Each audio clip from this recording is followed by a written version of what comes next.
கர்த்தர் நல்லவர். ஹல்லேலூயா, ஹல்லேலூயா. கர்த்தர் நல்லவர். Hallelujah. Praise the Lord, praise the Lord. பேசுங்க. Thank you Lord. பேசுங்க. Thank you Jesus. Hallelujah. கர்த்தர் நல்லவர். Jesus. Praise the Lord. Jesus. Hallelujah. Hallelujah. Praise the Lord. ஆண்டவராகிய இயேசு கிறிஸ்துவின் ஈடு இணையற்ற திருநாமத்திலே உங்களுக்கு நன்பின் நல் வாழ்த்துக்களை தெரிவித்துக் கொள்கிறேன். Thank you Lord Jesus. Anointing press பண்ணாதே. Praise the Lord. Thank you Lord. கர்த்தர் நல்லவர். ஆமென். ஹல்லேலூயா, ஹல்லேலூயா. தேவன் பெரிய காரியங்களை கர்த்தர் செய்வார். ஆமென். ஹல்லேலூயா. 1 சாமுவேலின் புத்தகம் 2வது அதிகாரம், மன்னிக்க 3வது அதிகாரம் 13வது வசனத்தை வாசிக்க கேட்போம். 1 சாமுவேல் 3:13. அவன் குமாரர் தங்கள் மேல் சாபத்தை வர பண்ணுகிறதை அவன் அறிந்திருந்து அவர்களை அடக்காமல் போன பாவத்தின் நிமித்தம் நான் அவன் குடும்பத்திற்கு என்றும் நீங்காத நியாயத்திற்கு செய்வேன் என்று அவனுக்கு அறிவித்தேன். அல்லேலூயா. இங்கு வேத வசனம் சொல்லுகிறது, அவன் குமாரர் தங்கள் மேல் சாபத்தை வர பண்ணுகிறதை அவன் அறிந்திருந்து அவர்களை அடக்காமல் போனது நிமித்தம், போன பாவத்தின் நிமித்தம் நான் அவன் குடும்பத்தை என்றும் நீங்காத நியாயத்திற்கு செய்வேன். அல்லேலூயா. இது ஒரு ஆசீர்வாதமான ஒரு வசனம் அல்ல, ஒரு எச்சரிப்பான, கர்த்தர் சபிக்கிறதான ஒரு தீர்க்க தரிசனம். அல்லேலூயா. கர்த்தர் ஒரு சந்ததியின் மேலே சாபத்தை கூறுகிறார். அல்லேலூயா. ஒரு தலைமுறையின் மேலே சாபத்தை கூறுகிறார். ஒரு சாதாரண ஒரு காரியம் அல்ல. இங்கு தேவன் சாமுவேலோடு கூட பேசுகிறார். அங்கு பேசுகிற காரியத்தில் யாரை குறித்து பேசுகிறார்? ஒரு பிரதான ஆசாரியனை குறித்து. அன்றைக்கு இருந்ததான ஒரு சீஃப் பாஸ்டர் யார்? ஏலி. அவனை குறித்து, அவன் பிள்ளைகளை குறித்து வெளிப்பாடு வருகிறது. என்ன சொல்லுகிறார்? தங்கள் மேல் சாபத்தை வர பண்ணுகிறதை அவன் அறிந்திருந்து அவருடைய குமாரர்கள் அவர்கள் மேல் சாபத்தை வர பண்ணுகிறதை அவர்கள் அறிந்திருந்து அவர்களை இவன் அடக்காமல் போனது நிமித்தம்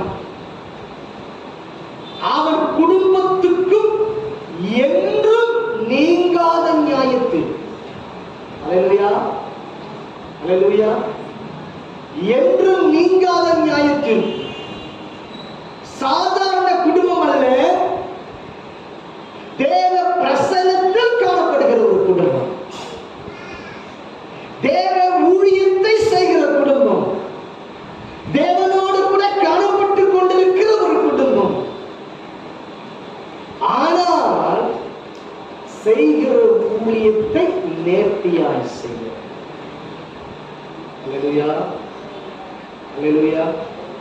தேவன் ஒரு சாபத்தை கூறுகிறார். என்ன சாபம்?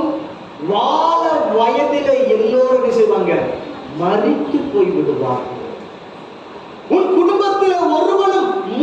வயதை பார்க்க மாட்டான், வாழ வயதிலே மறித்து போய் விடுவார்.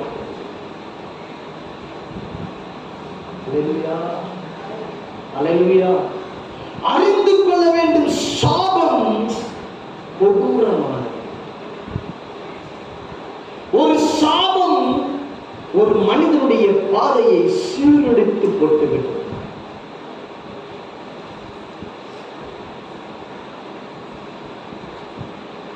ஏதோ ஒரு விளையாட்டான ஒரு காரியம் அல்ல.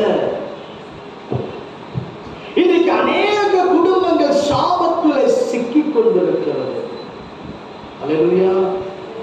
இன்றைக்கு அநேக ஆவிக்குரிய குடும்பங்களும் சரி, சாபத்திலே சிக்கி தவிக்கின்ற ஒரு சூழலில் காணப்படுகிற குடும்பங்களாய் காணப்படுகிறது. வாசிக்க கேட்போம். உபாகமம் 28வது அதிகாரம் 29வது வசனம்.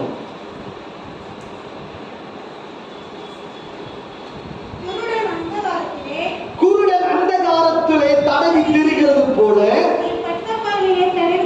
நீ பட்ட பகலிலே தடவி கொண்டு திரிவாய். உன் வழிகளில் ஒன்று உனக்கு வாய்க்காதே போ. உதவி செய்வார் இல்லாமல் நீ என்னால் ஒடுக்கப்படுகிறவனும் இதெல்லாம் சாபம். ஆசீர்வாதமான வார்த்தை அல்ல, ஒரு சாபமான வார்த்தை. பறி கொடுக்கிறவனாய் தடவி திரிகிறவனாய் காணப்படுவோம் என்று வேதம் சொல்லுகிறது. ஒரு வெற்றியை காணாமல் சாபம் என்றைக்கும் நமக்கு எதிரடையாக போராடி கொண்டு செயல்பட்டுக் கொண்டு நம்மை அழிக்க நினைத்துக் கொண்டு, வேதம் சொல்லுகிறது அவர் 3ஆம் 4ஆம் தலைமுறை மட்டும் என்ன செய்கிறார்? விசாரிக்கிறவராக. யாருடைய தப்பிதங்களை?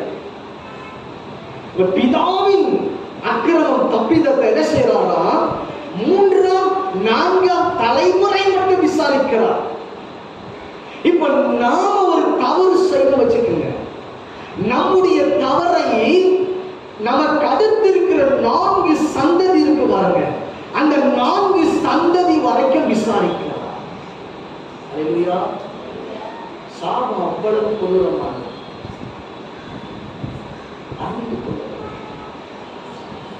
சில சாபங்கள் 10 தலைமுறை வரைக்கும் கடந்து செல்கிறதாக இருக்கிறது. வேதத்தில் சான்று. யெகோவை குறித்து கர்த்தர் சொல்லுகிறார், நீ என் இருதயத்திற்கு ஏற்றபடி விரும்பினபடியினாலே, என் மன விருப்பத்தின்படி காரியங்களை செய்தபடியினாலே உடைய 4 தலைமுறையும் சிங்காசனத்தில் உட்கார்ந்து இருக்கும். 4 தலைமுறையும் ராஜாவா இருப்பாங்கன்னு சொல்றேன். அது ஆசீர்வாதம். ஆனா 4 தலைமுறை மட்டும் விசாரிப்பேன்னு சொல்றாருன்னா அதுக்கு அது சாபம். அல்லேலூயா. எப்படி பிதாவின் சாபம் சந்ததியை தொடர்கிறது? அல்லேலூயா. அல்லேலூயா. அல்லேலூயா. அறிந்து கொள்ள வேண்டும். இன்றைக்கு நாம் ஒரு தவறு செய்கிறோம், அந்த தவறு, அந்த பாவம், அது நிமித்தம் உண்டான சாபம் நம்முடைய ரத்தத்தில் கலந்து இருக்கும். அல்லேலூயா. அடுத்த சந்ததி பிறக்கிறது, ரத்தத்தில் அந்த சந்ததி உண்டாகிறது.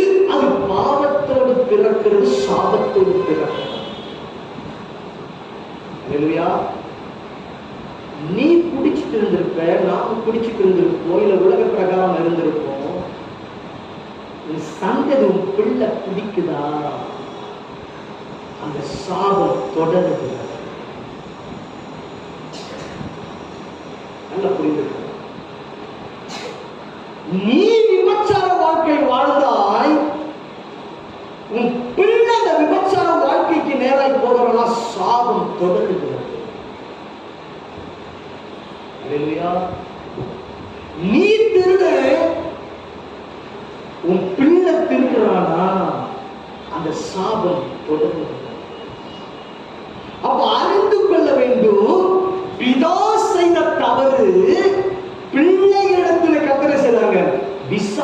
பார்க்கின்றார். அல்லேலூயா. இப்ப ஆராய்ந்து பாருங்க, அப்ப எந்த அளவுக்கு நாம பரிசுத்தமா இருக்க வேண்டும். பாவம்னா என்ன, குற்றம்னா என்ன, அக்கிரமம்னா என்னன்னு ஆராய்ந்து பார்த்துட்டா அப்ப நமக்கு தெரியும், ஐயோ நம்ம எப்படி இருக்கணும் சொல்லி.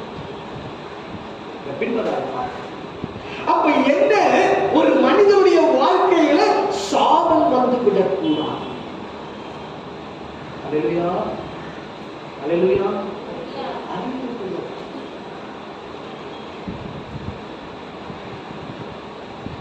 வாசிப்போம் எசேக்கியேல் தீர்க்கதரிசியின் புத்தகம் 28வது அதிகாரம் 16-17.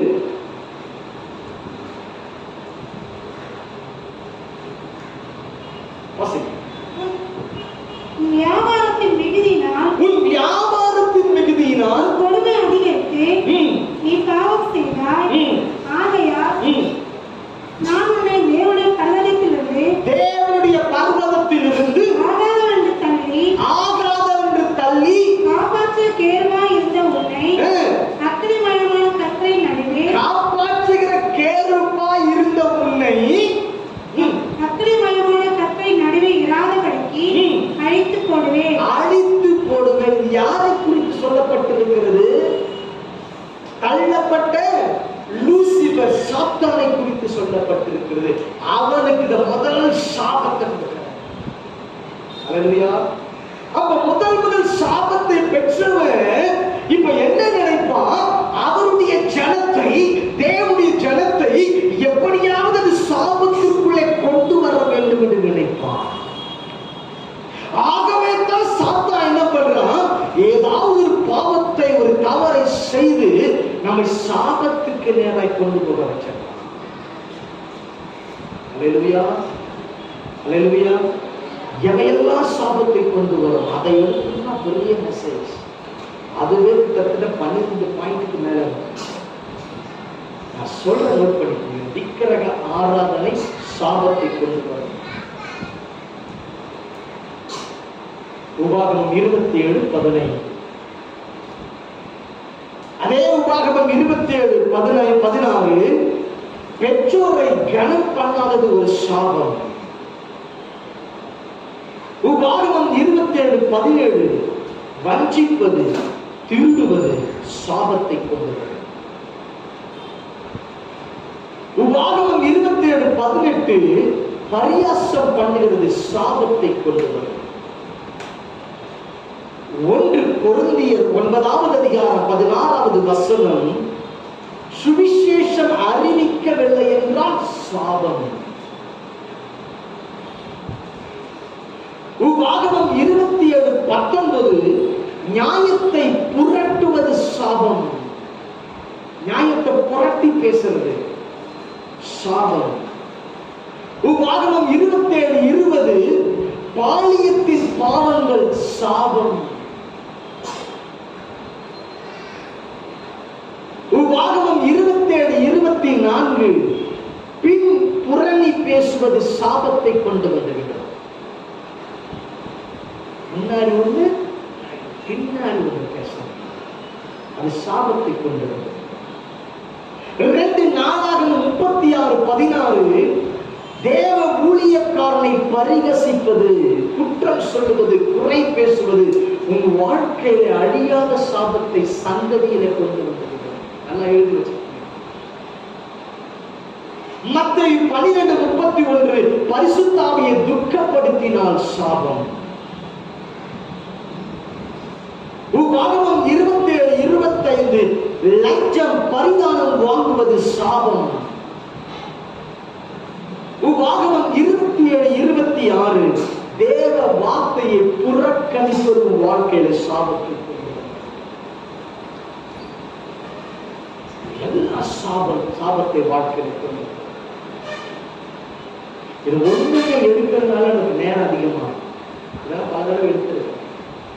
ஆனால் அறிந்து கொள்ள வேண்டும், இந்த சாபம் ஒரு மனிதனுடைய வாழ்க்கையை ஒன்றுமில்லாமல் செய்யும். சில வேளைகளிலே தேவனே மனிதனை சபிப்பார். அல்லேலூயா.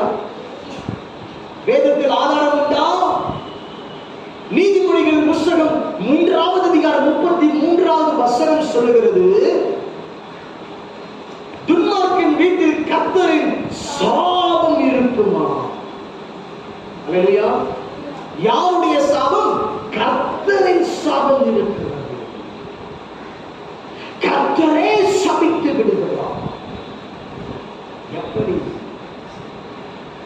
நாம் செய்கிற பாவத்தின் நிமித்தமாய், துணிகரத்தின் நிமித்தமாய், அக்கிரமத்தின் மீது நிமித்தமாய் சாபம் நம் வாழ்க்கையில் வந்த பிறகு தேவன் என்ன செய்வார்? ஒரு பொல்லாத ஆவியை வாழ்க்கையில கட்டளை சொன்னார். சவுல் வாழ்க்கையில் எப்படி ஒரு பொல்லாத ஆவியை தேவன் அனுமதித்தாரோ, அதை போல ஒரு பொல்லாத ஆவியை அனுமதித்து விடுவார். அல்லேலூயா. அல்லேலூயா. அந்த பொல்லாத ஆவி செய்கிற வேலை என்ன தெரியுமா? உன்னை தற்கொலைக்கு நேராக நடத்தும். அவ்வளவுதான். உன்னை அழகழிச்சுட்டே இருக்கும். எத்தனை ஊழியக்கார் ஜோமன்னாலும் போகாது, எத்தனை கூட்டங்களுக்கு நீ போனாலும் போகாது. எல்லா கூட்டத்திலையும் கமாண்டிங் கொடுத்தா எழுந்த ஆட எல்லாம் செய்யும். அல்லேலூயா. ஆனா பிசாசு போகாது. ஏன்? அது தேவனால் அனுப்பப்பட்டிருக்கிறது. அல்லேலூயா. அது எப்பொழுது போகும்? அப்ப அது அந்த பிசாசு எப்படிதான் போகும்? அதற்கு தான் கர்த்தருடைய இரக்கம் தேவை. அல்லேலூயா. அல்லேலூயா. அறிந்து கொள்ள வேண்டும். அதற்கு தான் தேவன் செய்வார் தெரியுமா? சில சாபங்கள் நம்முடைய வாழ்க்கையில் இருக்கும், நமக்கு தெரியாது. என்ன செய்வார்னா, அவர் நம் மீது வைத்த இரக்கத்தின் நிமித்தம் அந்த சாபத்தை முறிக்க நம்ம என்ன செய்வார்னா, ஆலயத்தில் ஏதோ சின்ன வேலையை கொடுத்திருப்பார் செய்ய சொல்லி. அல்லேலூயா. அல்லேலூயா. ஏன்? நீ உலக மனுஷனுக்கு வேலை செய்யறதுனால சாபம் போயிடாது. நீ தேவனுக்கு வேலை செய்கிறதுனால அவர் இரக்கம் வைக்கணும். நீ பண்ற பிரயாசத்தினால அவர் இரக்கம் வைக்கணும். மேல அவர் இறங்கணும். ஒரு பெண்மணி வருகிறார் இயேசுவிடத்திலே, ஐயா அந்த மேஜையின் ஐயா மேலிருந்து விழுந்த துணிக்கையின் நிமித்தம் அதனால நான் பசி ஆற்றிக் கொள்ளுகிறேன். அல்லேலூயா. அவருடைய தாழ்மையை குறித்து அவர் சொல்லுகிறார், அந்த இரக்கத்தை பெற்றுக் கொள்வதற்கு. அப்ப என்ன, நீ அப்படிப்பட்ட ஒரு காரியத்திற்கு விடுதலை பெற்றுக் கொள்ள வேண்டுமானால் நீ ஆண்டவருடைய வேலையை செய்ய வேண்டும். எனக்கே தெரியாது ஏன் ஆண்டவர் கொடுத்திருக்கிறார் உங்ககிட்ட, சாபத்தை முறைக்கிறது கொடுத்திருக்கிறார். இல்லையா? நமக்கு தெரியாது ஏன் கொடுத்தாருன்னு. நீ செய்கிற உண்மையை பார்த்து உன் சாபத்தை முறிப்பார். அல்லேலூயா. நீ செய்கிற உழைக்கிற உழைப்பை பார்த்து சாபத்தை முறிப்பார். அதுல ஒரு லேசினஸ் இருக்கக்கூடாது, அதுல ஒரு சோம்பேறித்தனம் இருக்கக்கூடாது. நீ எந்த அளவுக்கு உற்சாகமாய் செய்கிறாய் என்பதை கர்த்தர் கவனித்து பார்ப்பார். தேவ ஆலயத்திலே தேவன் எழுந்தருள் இருக்கிறார். அவர் வந்து பார்ப்பார் நீ செய்கிற ஊழியத்தை. நீ எவ்வளவு பிரயாசப்படுற, நீ ஒரு ஊழியத்திற்கும் ஒரு ஊழியக்காரனுக்கும் நீ எப்படி ஊழியம் செய்ய பார்ப்பாரு. நல்லா புரிஞ்சுக்க. ஏன் என் வாழ்க்கையில தோல்வி மாறல, ஏன் என் வாழ்க்கையில ஜெயம் நடைபெறவில்லை? ஏதோ ஒரு பகுதியில் ஒரு சாபம் அது மாற்றப்படுங்கன்னா என்ன பண்ணணும்? ஆண்டவருக்கு என்று எதையாவது ஒன்று செய்ய. அல்லேலூயா. அல்லேலூயா. கர்த்தர் நல்லவர், கர்த்தர் நல்லவர். கொடூரமானது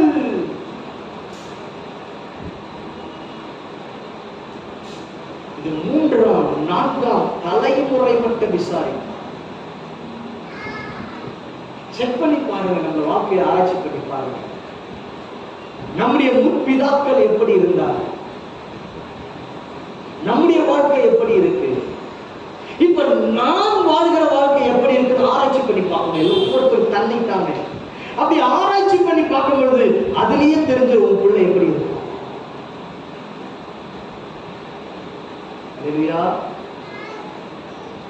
நம்ம வாழ்ற வாழ்க்கையை வைத்து நம்முடைய பிள்ளை எப்படிப்பட்ட வாழ்க்கைக்கு நேராக கடந்து போறோம். நீ நீதிமானின் சந்ததியா இருப்பாயானால் உன் பிள்ளை ஆசீர்வாதத்தை சுதந்திரித்துக் கொள்ளும். நீதிமான் சந்ததி ஆசீர்வதிக்கப்படும். ஆமென். அல்லேலூயா. ஆராய்ந்து பார்க்க வேண்டும்.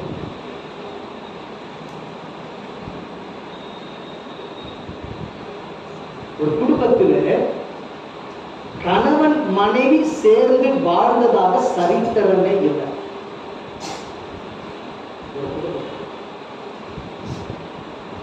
அது அப்படியே தலைமுறையாய் தொடர்ந்து வந்து கொண்டிருக்கிறது.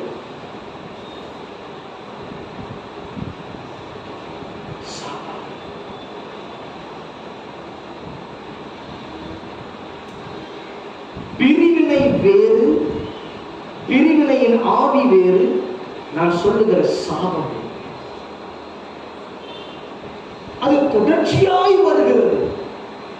தாயுடைய வாழ்க்கை நடக்கிறது, உறவுகள் வாழ்க்கை நடக்கிறது, ஒவ்வொரு வாழ்க்கை நடக்கிறது. தன்னுடைய வாழ்க்கையில் அப்படி ஏறு நடைபெறுகிறதால் நீ சாபத்துக்குள்ளே இருக்கிற, நீ சாபத்துக்கு நேராக இருக்கிற, சாபத்துக்கு நேராக போற. அப்ப என்ன நாம் அறிந்து கொள்வது? சாபம் நம்மை தொடக்கூடாது. அல்லேலூயா, அல்லேலூயா. கர்த்தர் நல்லவர். ஒரு முகத்தெல்லாம் பார்த்து பயமா கத்திருக்கிற மாதிரி. அல்லேலூயா. பயத்திற்கல்ல ஜெயத்திற்காய் கர்த்தர் கொடுக்கிறார். ஆமென். உங்கள் விடுதலைக்காய் கர்த்தர் வார்த்தைகளை கொடுக்கிறார். அல்லேலூயா, அல்லேலூயா. நம்முடைய வாழ்க்கையிலே அந்த சாபத்துக்கு நேராய் போகிற பாதையில் இருக்கக்கூடாது. நம்மால் முடிந்த அளவிற்கு ஆசீர்வாதத்தின் பாத்திரமாய் இருக்கு. நான் கற்பத்தில் கேட்ட ஒரே ஒரு காரியம், வாலிப நாட்களில் ஆண்டவரே நான் அநேகருக்கு ஆசீர்வாதமாக இருக்கிறேன்.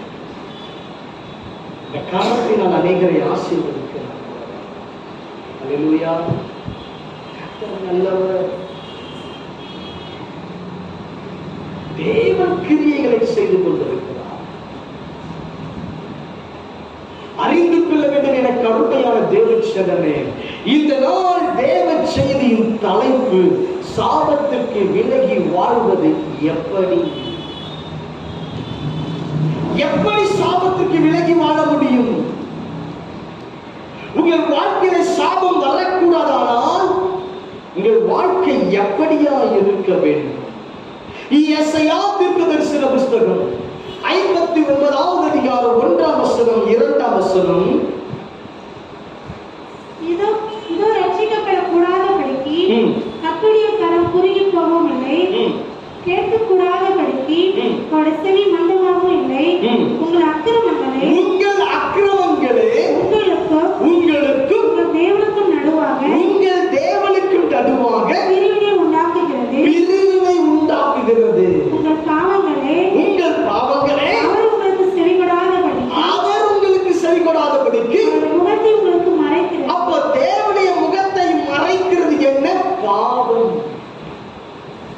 நம்முடைய பாவங்களே என்ன செய்கிறது? தேவனுடைய முகத்தை மறைக்கிறது. அவர் செவி கொடுக்காதபடிக்கு ஒரு பிரிவினையை உண்டாக்குகிறது. எனக்கும் தேவனுக்கும் இடையிலே நடுவிலே ஒரு தடையாய் காணப்படுகிறது. என்னதுங்க? பாவம். அல்லேலூயா. அப்ப நம்ம சாபத்திற்கு விலகி வாழணும்னா நம்ம வாழ்க்கையிலே பாவம் இருக்க கூடாது. அல்லேலூயா, அல்லேலூயா. அப்படியானால் பாவத்தை அறிக்கை செய்து வாழ்கிற வாழ்க்கை வாழ வேண்டும். அல்லேலூயா. கர்த்தர் நல்லவர், கர்த்தர் நல்லவர். நாம் அறிக்கை செய்வோமானால் எந்த பாவத்து நிமித்தம் தேவன் நம்மீது கோபப்பட்டிருக்கிறாரோ அதை அவர் மன்னித்து அந்த சாபத்திற்கு நம்மை நீங்களாக்கி விட்டு ரட்சிப்பார்.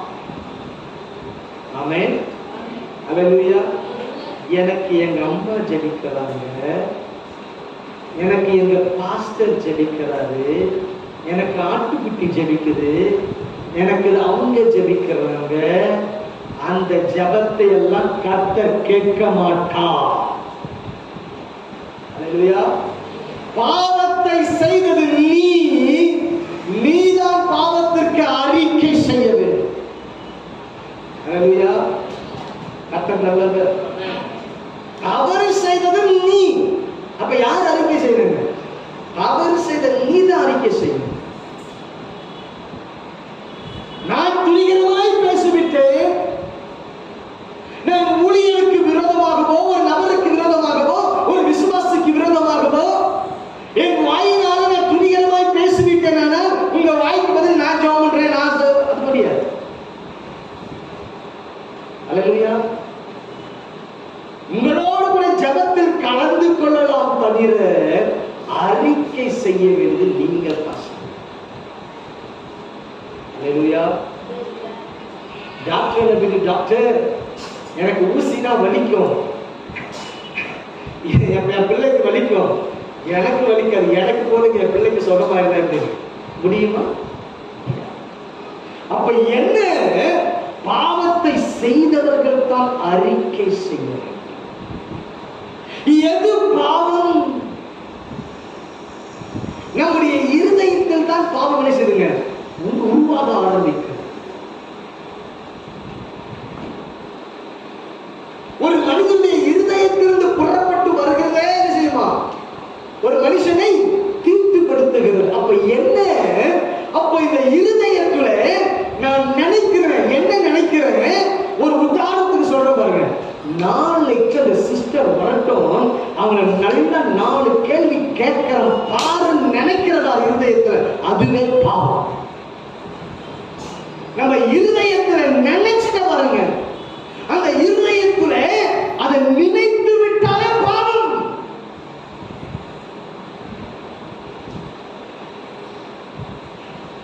நாளைக்கு காலேஜ் கட்டடிச்சுட்டு, வேலை கட்டடிச்சுட்டு, இப்ப என்ன புது படம் வந்துருக்கு தெரியல, அந்த படத்தை போய் நான் பாப்பேன் நினைக்கிறோம் பாருங்க, பாவம். அல்லேலூயா.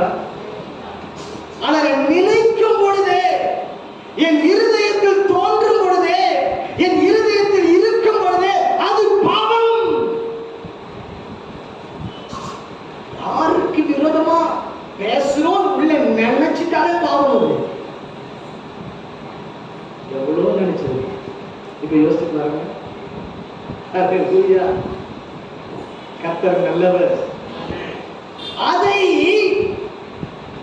நாளை அந்த நபர் வரும் பொழுது அவளை பார்த்து கேள்வி கேட்க பார்த்தீங்களா? இப்ப என்ன வருஷத்துக்கு குற்றமாய் மாறிவிடுகிறது. அது குற்றமாய் செயலில் வந்து விட்டது. அந்த குற்றத்தை, தவறை அதை செய்து விட்டாய், அது அக்கிரமமாய் மாறிவிட்டது. அல்லேலூயா. அது குற்றமாய் அக்கிரமமாய் மாறிவிடுகிறது. எல்லாம் தெரிஞ்சுக் கொள்ளுங்க. முதலாவது இருதயத்தில் தோன்றுச்சு பாருங்க, அது பாவம். அது செயல்ல வரும்பொழுது அது குற்றம், அக்கிரமமாய் மாறிவிடுகிறது. அது ஒரு மனிதனுக்கு விரோதமாய் செய்யும் பொழுதுதான் அது அக்கிரமம், குற்றம். அது தேவனுக்கு விரோதமாய் மாறும் பொழுது மீறுதல். அதுக்கு புரியுதா? அது ஒரு மனிதனுக்கு விரோதமாய் செய்யப்படுதல்ல. இப்ப நான் ஒரு மனிதனுக்கு விரோதமாய் ஒரு காரியத்தை செய்துட்டேன், அது தேவனுடைய பார்வைக்கு தேவனுக்கு விரோதமாய் மாறும் பொழுது அது என்னவா மாறிடுதுங்க? மீறுதலாய் மாறும். அல்லேலூயா. இப்ப எங்க கிளியர் பண்ணணும்? இப்ப எங்க அது கிளியர் பண்ணணுங்க? இருதயத்துல இப்ப என்ன உண்டாக்குச்சு? பாவம். அப்ப இந்த இருதயத்தை, இது மகா திருக்குழுதல் கேடுதலமாய் இருக்கிற இந்த இருதயத்தை ஆரம்பத்தில் என்ன பண்ணுங்க? சுத்திங்க. அப்ப இந்த பாவத்தை என்ன செய்யுங்க? கழுவணும். வாசிங்க. 1 யோவானின் புஸ்தகம் 1ஆவது அதிகாரம் 9வது வசனம்.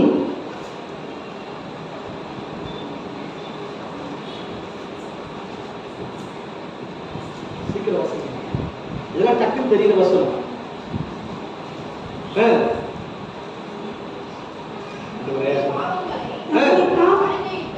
பாவங்களை அறிக்கையிட்டால் பாவங்களை மன்னித்து எல்லா அநியாயத்தையும் அப்போ நம்முடைய பாவங்களை என்ன செய்யணும்? அறிக்கையிட்டு ஆண்டவருடைய ரத்தத்திலே சுத்திகரிக்க. அதனால்தான் இந்த இருதயத்தை தேவன் கேட்கிறார். புரியுதா? அப்ப இந்த இருதயத்துல யார் வந்து வாசம் பண்ணணும்? அவர் வாசம் பண்ணணும். அவரை போல நீ பேசணும். அல்லேலூயா. எத்தனை புரியுது? அல்லேலூயா. அப்போ இந்த இருதயத்துல இந்த பாவம் ஒரு எண்ணம் அப்படி வந்துட்டாலே நீ பாவத்துல விழுந்துட்ட. அல்லேலூயா. விபச்சார ஒரு எண்ணம் உனக்குள்ள வந்து விட்டாலே நீ பாவம் செஞ்சுட்ட. இச்சையின் எண்ணம் வந்துட்டாலே பாவம் செஞ்சுட்ட. நீ இன்னும் செயல கொண்டு வரல, ஆனா அதை நினைத்து விட்டாய், அதுவே பாவம். அது தேவனுக்கு விரோதமான ஒரு பகையாய் மாறுகிற வேளையில் தான் அது என்னவா மாறுதுங்க? மீறுதலாய். அப்பதான் சாவு. அப்ப இந்த ஸ்டார்டிங் பேஸ்ல இருக்கிற பாவத்தை என்ன பண்ணீங்க? அப்ப நம்ம வாழ்க்கையில காணப்படுகிற பாவத்தை அறிக்கை செய்யும். இப்ப யோசிங்க, இருதயத்தில் தீங்கு நினைக்க முடியுமா? இப்ப யாருக்கு விதமா தீங்கு நினைக்க முடியுமா? இருதயத்துல யோசிச்சு பாருங்க.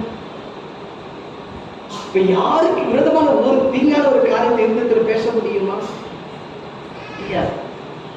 ஏன்னா பாவம் இந்த இருதயத்தில் அவர் இருக்கிறாரு. இந்த இருதயத்தை ஆலயமா வச்சிருக்கிறாரு. அவர் வாசம் பண்ணுகிறாரு. அவர் உலாவிக் கொண்டிருக்கிறாரு. அல்லேலூயா, அல்லேலூயா, அல்லேலூயா. கர்த்தர் நல்லவர், கர்த்தர் நல்லவர். பாவ அறிக்கை செய்யும் பொழுது பிசாசு நம் மீது வைத்திருக்கிற சட்ட உரிமைகளை நாம் தகர்த்து எறிகிறோம். ஆமென். அதுக்குத்தான் இந்த சுத்திகரிப்பது பல முறை சொல்லிக் கொள்ளுங்க.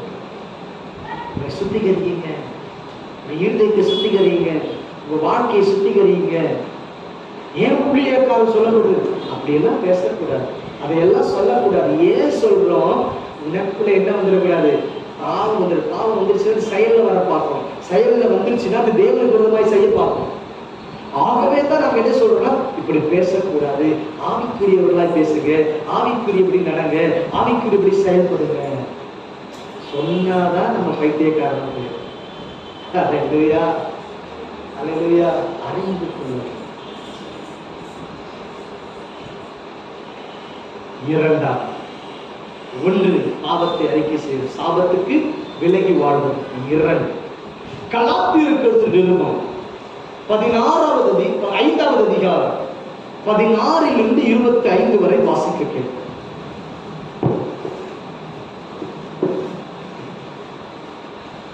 பின்னும் நான் சொல்லுகிறது என்னவென்றால், ஆவிக்கேற்றபடி நடந்து கொள்ளுங்கள், அப்பொழுது மாம்ச இச்சையை நிறைவேற்றாதிருப்பீர்கள்.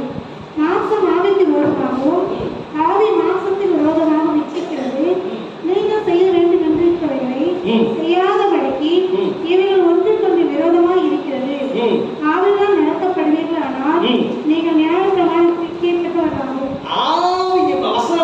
ஆவியினால் நடத்தப்படுகிற அனுபவம் ஆவிக்குரிய வாழ்க்கை என்று போடப்பட்டது. அல்லேலூயா. அப்ப என்ன இந்த வசனத்தை வீட்டுல போய் வாசித்து பாருங்க. ஆவி கேட்சபடி நடக்க கடவுள். அல்லேலூயா. அப்ப சாபத்துக்கு விலகி வாழணும்னா நீங்க ஆவியினால் வாழ வேண்டும். அல்லேலூயா. நம்ம பேருக்கு மட்டும் என்ன பேரு நமக்குங்க? என்ன சொல்றோம்? ஆவிக்குரியவர்கள். என்ன சபைக்கு போறீங்க? ஆவிக்குரிய சபைக்கு போற. எல்லாம் அப்படி பார்த்துட்டு அப்படியா? ஆவி சொல்றீங்க, யோசிச்சு பாருங்களேன். ஆவிக்குரிய சபை, ஆவிக்குரிய வாழ்க்கை என்பது என்ன? இயேசுவை சார்ந்து வசனத்தின்படி வாழ்கிற வாழ்க்கை. அல்லேலூயா. அப்ப என்ன? சாபம் செயல்படாமல் இருக்க வேண்டுமானால் ஆவியில் நடப்பது சிறந்த பாதுகாப்பு. அல்லேலூயா. நீங்க ஆவியின் ஆவியின்படி வாழும் பொழுது ஒரு தேவ பிரசன்னங்களை மூடுகிறது. அந்த பிரசங்கத்துக்குள்ளே இருக்கும் பொழுது எந்த சாபங்களை நெருங்க நாம சொல்லுவோம் பாருங்க, பாஸ்டர் ஏதோ வந்து அமுக்கிற மாதிரி இருந்தது. ஒரு அம்மா சொன்னாங்க, பாஸ்டர் யாரோ பின்னாடி வந்து தண்ணி விட்ட மாதிரி இருந்துச்சு. அல்லேலூயா, அல்லேலூயா. கர்த்தர் நல்லவர். அறிந்து கொள்ளவர். நம்ம வீட்டுல இயேசு விழாத, நம்ம வீட்டுல இயேசு உங்ககிட்ட அவர் பேசணும். வீட்டுல தேவ சத்தம் கேட்கணும். அல்லேலூயா. ஒரு பிள்ளைக்கு நான் சொல்லிட்டு வந்துட்டேன், நீ வீட்டுல ஜோமனாவும் ஆண்டு அபிஷேகத்தை கொடுப்பா அப்படின்னு சொல்லி கொடுத்தேன். அவ 10 பேர் நிறைய பேர் சந்தேகம், வீட்டு ஜோமன் ஆண்டு அபிஷேகம் கொடுப்பாரா? கொடுப்பார் மாதிரி ஜோமன் ஆண்டவர் செய்வார்.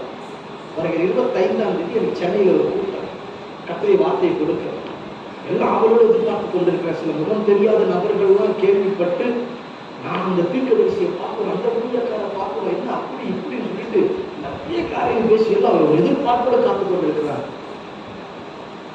நானும் சரி வருகிற இந்த கூட்டத்திற்கு ஜெபித்து உத்தரவு கொடுத்திருக்கிறேன். ஆவியின்படி வாழுகிற வாழ்க்கை இருக்கும் பொழுது ஆவியின் மேல தாகம் வேண்டாம். ஆவிக்குரிய ஒரு வாழ்க்கை வாழணும், அபிஷேகத்துல வாழணும். யோபுவை குறித்து ஆராய்ந்து பார்த்தால், யோபுவையும் அவன் வீட்டை குறித்து வேலி அடைக்கவில்லையோ என்று சாத்தான் சொல்றான். அப்ப தேவன் ஒரு பாதுகாப்பை போட்டு வைத்திருக்கிறார் என்பதை சாத்தான் அறிந்து கொண்டிருக்கிறான். ஆமென். நீங்க ஆவிக்குரிய வாழ்க்கை வாழ்வீர்களானால், ஆவியின்படி வாழ்வீர்களானால் உங்களுக்கு ஒரு தேவ பாதுகாப்பு இருக்கும். ஆமென். அல்லேலூயா, அல்லேலூயா. நமக்கு அவர்தான் காவலா இருப்பார். அல்லேலூயா. சங்கீதங்கள் புஸ்தகம் 104வது சங்கீதம் 2ஆம் வசனம். இன்னொரு 1 தீமோத்தேயு 6:16. ஒளியை வஸ்திரமாக தரித்து, ஒளியை வஸ்திரமாக தரித்து, வானங்களை திரையைப் போல விரித்திருத்து, ஒளியை என்னவாக இருக்கிறாரா? வஸ்திரமாக தரித்து. அதுதாங்க மகிமை, அதுக்குதாங்க பிரசன்னம். ஒளி எப்படி தராரா? வஸ்திரமாக கொடுத்து. 1 தீமோத்தேயு 6:16. ஒருவராய் சாவாமை உள்ளவரும், சேரக்கூடாத ஒளியில் வாசம் பண்ணுகிறவரும்,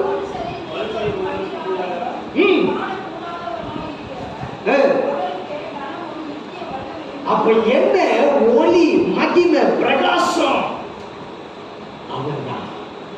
அப்ப ஆவிக்குரியவர்கள் அந்த அக்கினியில அந்த ஆவியின்படி வாழ்கிற ஒரு அனுபவத்தில் இருக்க வேண்டும். அப்படின்னா நல்ல கவனிங்க, மாமிசம் என்னை ஆளுவதற்கு நான் என்னை விட்டு கொடுக்க கூடாது. கோபம் வரத்தான், சொல்லுங்க, கோபம். நம்ம சொல்ற பதில் தெரியுமா? கோபம் வரலன்னா மனுஷனா? என்னதுங்க? கோபம் வந்தாதான் மனுஷன், கோபம் வரலன்னா மனுஷனே கிடையாது.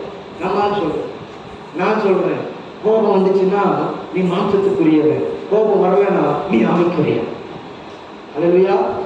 நேரா வந்தாங்க இயேசுவின் சீஷர்கள், நேரா வேகமா வந்து, ஆண்டவரே நீங்க சொல்லி அனுப்பின ஊருக்குள்ள போன கிராமத்துல ஒத்துமைகளை ஏற்றுக்கொள்ள என்ன பேச்சு பேசுறாங்க தெரியுமா? இயேசுவுக்கு ஒரு இடத்துல ஆயத்தம் பண்ணணும் அப்படின்னு சொன்னா யாரு இயேசு கேட்கிறான்? அப்படின்றான், இப்படின்றான். இப்போது அதிகாரம் கொடு, எலியாவை போல வானத்திற்கு அக்கினி இறங்கி எல்லாரும் சாதிச்சாங்க. என்னதுங்க இது? என்னது? அன்பா கோபமா? கோபம். அல்லேலூயா. கோபத்துல தேவன் அப்ப இயேசு பார்த்தார், அறிகிறீர்களா, மனுஷகுமாரன் ஜீவனை அழிக்கிறதற்கல்ல ரட்சிக்கவே வந்திருக்கிறார். அல்லேலூயா. அப்ப என்ன ஆவியின்படி வாழுகிறவன் உங்க பேசுனாலும் என்ன பண்ணுவாங்க? அல்லேலூயா. கர்த்தர் நல்லவர். இதுதான் ஆவிக்குரிய வாழ்க்கை. ஆமென். மாமிசம் நம்மை ஆளுகை செய்யக்கூடாது. அல்லேலூயா. மாமிசம் என்ன செய்வாங்க? டாமினேட் பண்ண விடக்கூடாது. இன்னைக்கு அநேகர் மாமிசத்துக்கு இடத்தை கொடுத்துருவோம். அல்லேலூயா. அந்த வசனத்தை வாசிங்க. கலாத்தியர் 5:16 வாசிங்க.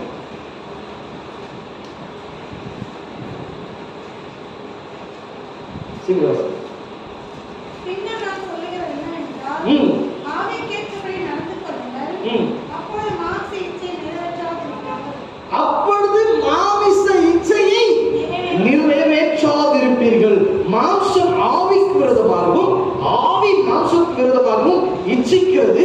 இது ஒன்றுக்கொன்று விரோதமாக இருக்கிறது. இது எப்போ என்ன பண்ணிட்டு ஃபைட் பண்ணிட்டே இருக்கோம். சர்ச்சுக்கு கிளம்பி வரும்போது தான் ஃபைட் பண்ணும்.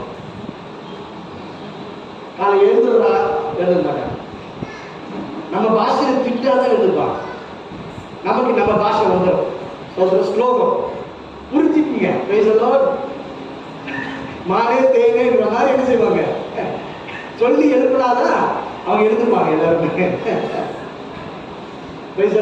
இப்போ மாசம் என்ன படிச்சுங்க, சர்ச்சை கிளம்புற ஆவியில, ஊழியத்து கிளம்புற ஆவியில. ஆனா மாம்சம் என்ன பண்ணுது, இப்போ மாம்சம் வெளிப்படுது. எழுதுக்கிறாங்க. எதையாவது சொன்னாதான் சுப்பிரபாரதம் பாடினாதான் கிளம்பு சீக்கிரம். சில காரியங்கள் இருக்கு, அதுக்குள்ள நான் போக விரும்பல. ஆனா அறிந்து கொள்ளுங்க, மாமிசம் நம்மை ஆளுகை செய்யக்கூடாது, ஆவியால் ஆளுகை செய்யும். எந்த பேச்சை பேசினாலும், எந்த செயலை செய்தாலும், எந்த இடத்தில் இருந்தாலும் நீ ஆவிக்குரியவன், ஆவிக்குரியவனாய். அல்லேலூயா. இல்ல பைபிள் சொல்லு, யூதனுக்கு யூதனாகவும் கிரேக்கனுக்கு கிரேக்கனாகவும் சமாரியனுக்கு சமாரியனாகவும் பைபிள் சொல்லுது. அந்த இடத்துக்கு ஏற்ற மாதிரி அவங்களுக்கு ஏற்ற மாதிரி இருக்கணும்னா நீ வேஷம் போடுற. யார் நீ? வேஷம் போடுற. நீ பயங்கரமான ஆளு, உன்னை நம்பவே முடியாது. அல்லேலூயா. யார் நீ? இருக்கிற நடிகர் திலகத்தோட பெரிய ஆள் நீ. அப்ப என்ன வேதம் என்ன சொல்லுகிறதோ நீ ஆவிக்குரியவன, ஆவிக்குரியவனாய். ஆமென். அல்லேலூயா. நீ இந்த ஆவி கேட்டபடி வாழ முடிந்தா ஆவினால்தான் மாம்சத்தை ஜெயிக்க முடியும். நல்லா தெரிஞ்சுக்கணும். ஆவினால்தான் மாமிசத்தை ஜெயிக்க முடியும். அப்ப என்ன, ஆவியானவருக்கு இடம் கொடுத்து நீ ஆவின்படி வாழ நடக்கும் பொழுது நீ மாமிசத்தை ஜெயிப்ப. சாபம் உன்னை ஆளுகை செய்யாது. இப்ப அந்த பாவத்தின் எண்ணம் அப்படி உண்டாகுதுனால அந்த எண்ணத்தை கழுவு. அந்த மாமிச எண்ணத்துக்கு இடம் கொடுக்க மாட்டேன். ஆண்டவரே, இந்த மாமிசத்தை எண்ணத்தை கழுவும் ஆண்டவரே, அதை எரிச்சு ஆண்டவரே பொழுது நீ ஆவியில ஜெபிக்கிற, ஆவியில செயல்படுற, அந்த ஆவியினால மாம்சத்தை ஜெயிக்க ஆரம்பிச்சிடுற. அந்த பாவம் செயலுக்குள்ள போகல, இங்கேயே கழுவப்பட்டுச்சு. அதற்கு தான் ஆவிக்குரிய வாழ்க்கை அவசியம். அல்லேலூயா. அல்லேலூயா. 3 அப்போஸ்தலர் நடவடிக்கை புத்தகம் 2வது அதிகாரம் 42வது வசனம்.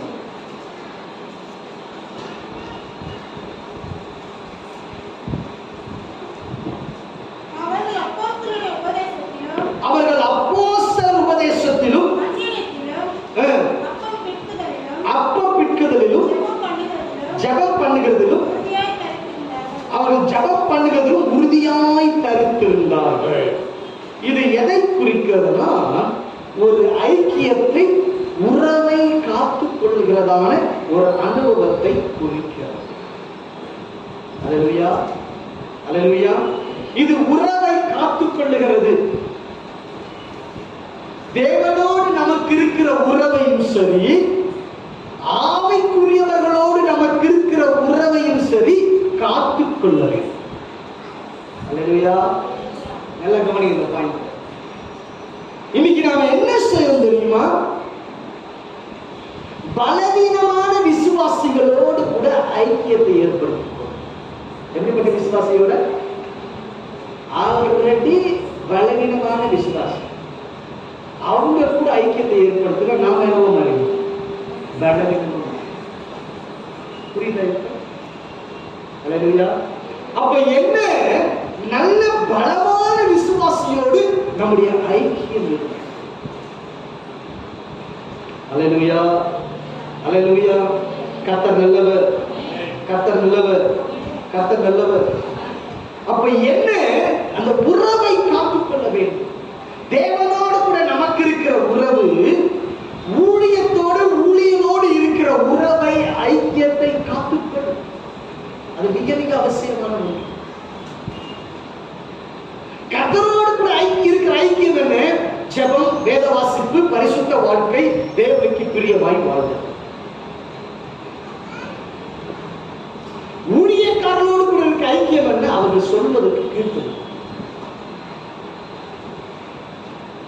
ஆனால் ஏலியின் பிள்ளைகள் ஐக்கியம் எப்படி தெரியுமா? அவர்கள் பேலியாளின் மக்களாய் இருந்தார்கள், அவர்கள் கர்த்தரை அறியவில்லை என்று வசனம் சொல்றது. எப்படி இருந்தாங்களா? ஏலியின் பிள்ளைகள் பேலியாளின் மக்களாய் இருந்தாங்களா, கர்த்தரையே அறியவில்லை. யாரு? ஊழியக்காரன் பசங்க, பலி செலுத்துகிறவர்கள், பலியில் இருக்கிறதான பலிப்பொருளை எடுத்து புசிக்கிறவர்கள், கர்த்தருடைய ஊழியத்தில் இருக்கிறவங்க தான். ஆனா எப்படி இருந்தாங்க? பேலியாளின் மக்களா இருக்கிறாங்க, கர்த்தரை அறியவில்லை. சாபம் ஒரு வாழ்க்கையில ஊழியத்தை ஏதோ தானம் என்று செய்யக்கூடாது, சோம்பேறித்தனமாய் செய்யக்கூடாது. அது சாபத்தை கொண்டு வந்து அறிந்து கொள்ள வேண்டும். எனக்கு கடந்த ஒரு வாரமா எனக்கு உடல்நிலை சரியில்லை. யாருக்கும் தெரியப்படுத்தல, இடையில போன் பண்ண மட்டும் சிலருக்கு தெரியப்படுத்தல. ஏன்னா நகர கூட முடியல, வீட்டுல இருக்கும். கேட்டு பாருங்க, வீட்டுல நகர கூட முடியல. அவ்வளவு வலி, வேதனை, சோக்கரம் மட்டும் தான் கிடைக்கிறேன். வீட்டுக்குள்ளேயே ஹாஸ்பிட்டல் 3 தடவை போயிட்டு வந்துட்டுனா.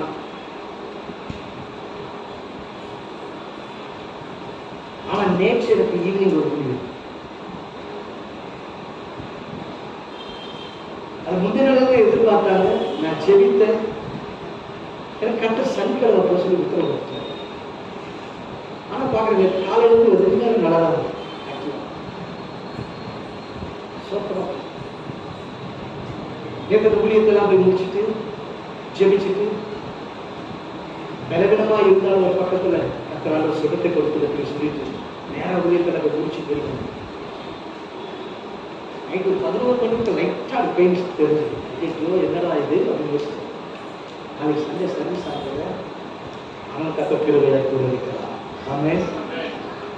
ஏன் சொல்றேன்னா, அவர் ஒரு காரியத்தை சிந்தித்தார செய்துதான். ஆமென். கர்த்தரை அறிய வேண்டும். நீ ஆவிக்குரிய பிள்ளையா இருந்து தேவனுடைய சபைக்கு வந்து இயேசுவை இன்னும் அறியாமல் இருந்தால் என்ன பிரயோஜனம்? அதே ஒரு சாபம். அல்லேலூயா. அப்ப இயேசு யார் என்பதை அறிந்து கொள்ள வேண்டும். அப்ப இயேசுவை அறிந்து கொள்ள வேண்டும். அவர் எப்படிப்பட்டவர் என்று அறிந்து கொள்ள வேண்டும். அப்ப என்ன? உனக்கும் அவருக்கு இடையில நல்ல ஒரு ஐக்கியம் இருக்க. அல்லேலூயா. கர்த்தர் நல்லவர், கர்த்தர் நல்லவர், கர்த்தர் நல்லவர். ஊழியக்காரரோடு கூட ஒரு ஐக்கியம், சபையோடு ஒரு ஐக்கியம். நல்லா தெரிஞ்சுக்கீங்க. சாத்தானுடைய பெரிய தந்திரம் என்ன தெரியுமா? உங்ககிட்ட ஆண்டவர் ஏதோ ஒரு பொறுப்பை கொடுத்திருந்தாருன்னா தான் ஊழியக்காரன் பக்கத்துல வைக்கிறார். பலதர சொல்லி அப்படி இல்லையா வைக்க மாட்டார். அப்படி வச்சுட்டார பக்கத்துல, எப்ப பக்கத்துல வச்சுட்டாரு அப்பவே உங்க சாத்தா வந்து நிற்கலாம் பக்கத்துல. ஏன் சொல்லி பார்க்கலாம்? உன்னை அந்த ஐக்கியத்திலிருந்து வெளியே கொண்டு போகணும் தான் பண்ணிருக்கோம் பிளான். சாத்தா பயமுத்திர வரலாம் வரமாட்டான், ஆவிக்குறவனை போல தான் வருவான். நல்லா தெரிஞ்சுக்கணும். நல்ல கிட்டாவா நல்ல ஜெகமா தான் வந்து நிற்பான். பள்ளி பெருசா வச்சுட்டு தலையில வச்சு போட்டு ஓடிடு பயந்து தெரியும். இது விஷம், பாய்சன் சொல்லி கையில கொடுக்க முடியா? பிடிக்குமா? அல்வாவை கலந்து கொடுத்தா இது அல்வா அங்க சாப்பிட்டு என்ன செய்வாங்க? அல்வா சாப்பிடும். பாய்சன் எழுதி இருந்தா சாப்பிட மாட்டான். அப்ப என்ன? அவன் அப்படியே ஆவிக்குரியவா தான் வருவான். சாப்பிட்டான் ஆவிக்குரியவர்களை போல வந்து என்ன செய்வான்? அவன் காரியப்படத்தான். இதுல ஒரு இது வரும். இல்ல இல்ல அவங்களுக்கு தான் இம்பார்ட்டன்ட், நீங்க தான் இம்பார்ட்டன்ட். ஆண்டவர் இம்பார்ட்டன்ட் பண்றாரு. ஆமென். அவர் யாரை இம்பார்ட்டன்ட் பண்றாரு? கர்த்தரை இம்பார்ட்டன்ட் பண்றாரு. ஆமென்.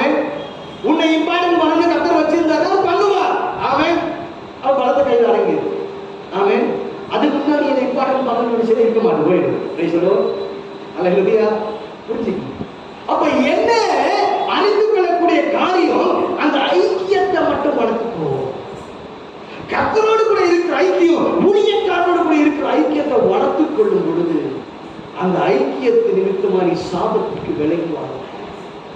அல்லேலூயா. உன் ஜபத்துல உண்மையா இருக்கணும், உன் ஜப நேரத்துல உண்மையா இருக்கணும், உன் வேத வாசிப்புல உண்மையா இருக்கணும். என்னைக்கும் ஒரு நாள் ஜெபிக்கலாம், என்னைக்கும் ஒரு நாள் வேதத்தை வாசிக்கலாம், ஒன்றும் முடியாது. 10 நாளைக்கு ஒரு தடவை சாப்பிடும், இல்லை பரவாயில்ல மாசத்துக்கு ஒரு தடவை சாப்பிடும். அல்லேலூயா. ஒன்றா அனுபவம். மாசத்துக்கு ஒரு நாள் சாப்பிடும். என்ன செய்வாங்க? நீ எல்லாம் தாயா அப்படின்னு நீ எல்லாம் ஒரு அம்மாவா, மாசத்துக்கு ஒரு நாள் என்ன சாப்பிட சொல்றீங்க? அல்லேலூயா. அப்ப எப்படி ஜெபிக்கிறோம், எப்படி வேதம் வாசிக்கிறோம், எப்படி கர்த்தருக்கு வாழ்றோம்? ஒரு வசனம் வாசிக்கல, ஓசியா 4வது அதிகாரம் 6வது வசனம்.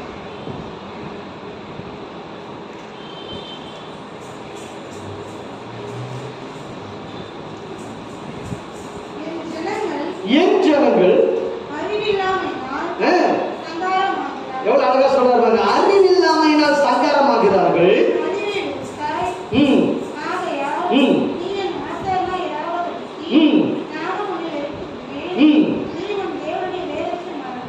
வேதத்தை மறந்தாய், ஆகையால் வேதத்தை மறந்து என்ன செய்வாரா? பிள்ளைகளை மறந்து விடுவேன். நீ வேதத்தை வாசிக்கிறனா பிள்ளை 3ஆம் 4ஆம் தலைமுறை மட்டும் கர்த்தர் மறந்துடுவார், சாபத்துல கிடக்கும். அதுக்குதான் ஆண்டவர் சொல்றார், ஐக்கியத்தை உண்டாக்கி தேவனோடு கூட. அல்லேலூயா. காலையில சாப்பிடுறது, மதியம் சாப்பிடுறது, நைட் சாப்பிடுறது, ஈவினிங் ஒரு காஃபியோட ஒரு ஸ்நாக்ஸ் சாப்பிடணும் தெரியுது. நாங்க ஈவினிங் சமோசா சாப்பிடுவோம்.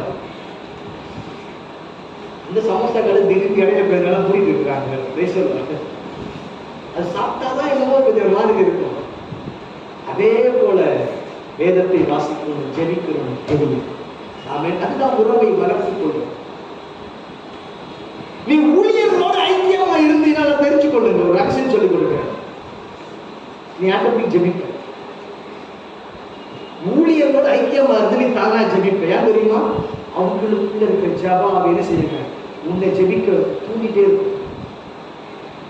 அவங்களுக்குள்ள இருக்கிற கிருபை உங்களை தூண்டிட்டே இருக்கும். நெருப்பு அந்த அனல் வெளியே வீசி பார்த்தீங்களா? தேவர நலன் மேல நம்ம என்ன பண்ண, ஜெபிக்க வைக்கும், உபவாசிக்க வைக்கும். சாத்தான் பார்ப்பான், நீ ஜெபித்தா உபவாசித்தா பெரிய மாற்றம் உண்டாயிடும். உன்னை உபவாசமே இருக்க விடலாம், ஜெபிக்கவே விட மாட்டோம். அல்லேலூயா. அதுக்கு என்ன பிளான் பண்ணலாம்? ஊழியனுக்கு பெரிய வருத்தத்தை பார்ப்பான். அதில் தான் ரொம்ப கேர்ஃபுல். அல்லேலூயா. அல்லேலூயா. கடைசியாக யோவான் 9வது அதிகாரம் 2வது வசனம்.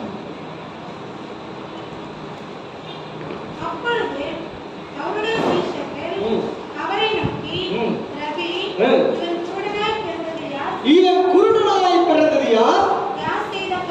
யார் செய்த பாவம்? இவன் செய்த பாவமோ கூட இருக்கிறவங்க கேட்கறாங்க, ஆண்டவரே இவன் குருடனா பிறந்தது இவன் செஞ்ச பாவமா இல்ல இவங்க பெற்றோர் செய்த பாவமா? இது என்ன தெரியுமா? எப்பவும் சாபத்தை பற்றியே மனநிலைமையிலே இருக்கும். கீழே வந்து ஆண்டவர் கண்டார், ஒரு பலவீனம் வந்து ஆண்டவர் அடிச்சிட்டார். இல்லையே ஏதோ ஒண்ணுன்னா சாபம், அது இது எல்லாமே சாபம் கிடையாது. அல்லேலூயா. நல்லா சொல்லுங்க. இன்னைக்கு அநேகர் இதே மனநிலையில இருப்பாங்க. நீ ஆவின் சிந்தையிலே, அல்லேலூயா, என் தேவன் என்னோடு கூட இருக்கிறார், அவரின் ரத்தம் என் மீது ஊற்றப்பட்டிருக்கிறது. ஒரு பிள்ளை ஃபோன் பண்ண, சொல்லுமா என்ன விஷயம்? நான் வீட்டில் இருக்கிறேன், யாரோ கதவை எட்டி பார்க்கணும்னா நான் தனியா இருக்கிறேன், நான் இப்படிப்பட்ட சூழ்நிலை இருக்கிறேன், யாருமே வீட்டில் இல்லை, எனக்கு தலைப்பை சுத்தற மாதிரி இருக்கு, நான் வீட்டில் இருக்கு வாசல்ல இருந்து உட்கார்ந்து இருக்கிறேன் அப்படின்னு சொல்லிட்டு என்னோட பேசிட்டு இருக்கலாம். தைரியம் வர்றதுக்காக பேசிருக்கிறான். பேசுறதுலாம் நல்லா கண்டுபிடிச்சிட்டேன். பயம் வீட்டுக்குள்ள போக முடியல. இப்போ அவங்களுக்கு பயம். ஏன்னா வீட்டுல பக்கத்து இருக்கிறா, யாருக்காவது அது எதிர்பார்க்க மாதிரி இருந்திருக்கு. இவன் பயந்துட்டு இருக்கிறா. பயந்துட்டு என்ன பண்ணிட்டா, தைரியம் வர்றதுக்காக எனக்கு ஃபோன் பண்ணி என்கிட்ட பேசிட்டு இருக்கிறான். நான் கேட்டேன், இப்போ மாப்பிள்ளை எங்கன்னா இல்லை வேலைக்கு போயிட்டாங்க. அப்படியா, சரி மாப்பிள்ளை ஃபோன் பண்ணி வர சொல்லுமா. அவர் ஃபோன் பண்ணா அவர் இப்பதான் இப்போ ஜோக்கர் சரியா போய் வேலைக்கு போய்க்கிறாரு. அதனால அவர் எது சொல்லிக்கிறாருப்பா. அப்படியா, சரின்ட்டு அவர் சில ஆலோசனைகளை கொடுத்து. என்ன ஆலோசனை கொடுத்து தெரியுமா? உங்க வீடு தேவன் இருக்கிறது. ஆமே, அல்லேலூயா. நீ ஆண்டவருடைய பிள்ளை. ஆமே, உன் மேல இயேசுவின் ரத்தம் இருக்கிறது. ஆமே, உன் கூட தேவ தூதர்கள் இருக்கிறார்கள். உன் பேரு கேட்டபடி கர்த்தர் உன்னோடு கூட இருக்கிறார். உன்னை ஒரு தீங்கும் அணுகாது. அல்லேலூயா. கர்த்தர் கூட இருக்கிறவனுக்கு ஏன் பயம்? நீ ஆண்டுடைய பிள்ளை தான். ஆமா, நீ ஜெபிக்கிற பிள்ளை தான். ஆமா, இதுக்கு வர உனக்கு என்ன பயம்? எப்படி இருந்தா ஒரு பிள்ளை எக்ஸாம் எழுத போறான். ஐயோ எனக்கு எதாவது படிக்கிறதுலாம் மறந்து போச்சு, எனக்கு படிக்கிறதுலாம் மறந்து போகுது. ஐயோ இந்த எக்ஸாம் எழுத போறேன், என்ன பண்ணுறது தெரியல. நேரத்தில் ஒரே ஒரு கணக்கு, உன் சிந்தை யார் கையில கொடுத்து வச்சிருக்கிறார்? ஏசப்பா கிட்ட இருக்கு. அப்ப நீ படிச்சதெல்லாம் எங்க போய் மெமரியா இருக்கு? சிந்தையில மெமரியா இருக்கு. அதை போய் மறந்து போகும். ஆமே, ஆமால, ஆமா, நீ தைரியமா போய் எழுது. இப்ப நான் ஜோம் பண்ணி அனுப்புனேன். எக்ஸாம் எழுதுன்னு சொன்னா எல்லாம் ஈஸியா இருந்துச்சு. சூப்பரா எழுதிருக்கிற, அளவுக்கு அதிகமாக எழுதிருக்கிறேன். நான் கிட்ட மார்க் வருமா? நல்ல மார்க். இப்ப என்ன ஆயிடுச்சுங்க? ஐயோ ஆமா பிசாசு, ஆமா அது, ஆமா இது, ஆமா சாபம், அது இப்படி என்ன ஆயிருங்க? நல்லா இருக்கிற வண்டி கூட எனக்கு ரிப்பேர் ஆகி இருக்காது. அது அப்ப என்ன, அந்த சாபம் என்கிற எண்ணத்திலேயே இருக்கக்கூடாது. அல்லேலூயா. யாராவது பாருங்களேன், அவங்க இதை பார்த்து முறைச்சிட்டு போனாங்களா, அப்பவே தெரிஞ்சுக்கிட்டேன் எனக்கு விரதமா சொல்லிவிட்டேன். நாம சொல்லுவோம், எனக்கு விரதமா நீ ஒண்ணு எது பண்ணாலும் வாய்க்காது. ஆமே, அல்லேலூயா. கர்த்தர் நல்லவர். கர்த்தர் ஒரு சூனியம் வாய்க்காதுங்க. என்ன ஒரு மாந்திரிகம் ஒண்ணும் பண்ண முடியாது. அதுதான் தேவைப்படுது. எப்ப பார்த்தாலும் மந்திரம் சூனியம் அது எதுக்கு? அப்ப எதுக்கு ஆண்டு ரத்தம் செஞ்சுனா? அல்லேலூயா. எல்லாவற்றையும் மேற்கொள்வதற்கு. ஆமே. அப்ப என்ன? முதலாவது பாவத்தை அறிக்கை செய்யணும். இரண்டாவது ஆவியிலே வாழணும். மூன்றாவது தேவ உறவை ஊழியத்தோடு கூட ஐக்கியத்தை காத்துக்கொள்ளணும். நான்காவது சாபத்தை பற்றிய நினைவிலே வாழ்க்கலாம். அல்லேலூயா, அல்லேலூயா. இப்படி நாம் இருப்போமானால் சாபத்துக்கு விலகி வாழ்வோம். ஆமென், ஆமென், அல்லேலூயா. இப்ப சாபங்களை மேற்கொள்ளக்கூடிய அதிகாரம் நம்ம கையில். ஆமென், அல்லேலூயா. என்ன அதிகாரம்? இயேசுவின் ரத்தம். அல்லேலூயா. அப்ப என்ன? அந்த பாவம், குற்றம், அந்த மீறுதலை மட்டும் நினைச்சுக்கணும். அப்ப நினைச்சாலே அது என்னது? பாவமா. அப்போ நினைச்சக்கூடாது வாழ்க்கையில அப்படிப்பட்ட ஒரு காரியம் வரக்கூடாது. அதை அறிஞ்சுக்கிட்டா எந்த பாவமான காரியத்துக்கு நேராய் போக மாட்டோம். நம்ம ஜீவியத்தை கர்த்தருக்குபடி வாழ்ந்து காண்பிப்போம். அல்லேலூயா. கர்த்தர் இந்த வார்த்தையின்படி ஆசீர்வதிப்பாராக.